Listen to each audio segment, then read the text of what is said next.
Assalomu alaykum. Mana ikki qatorli bedim qilayotgan elevatorimiz tayyor bo'ldi.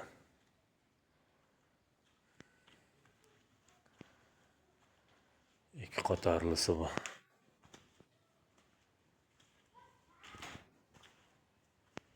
Ishlash jarayonini ham videoga olib tashlayman.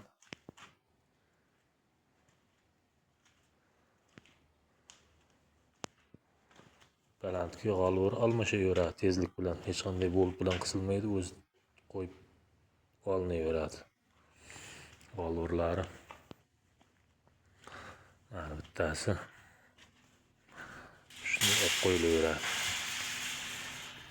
Shu g'alvori. Mana yana orqasida bittasi turibdi.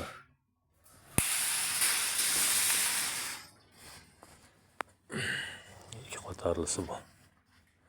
Balandkisi almashadi, pastki cho'bara. Ikkiga ajratib chiqaradi, cho'bara pastga tushib ketadi.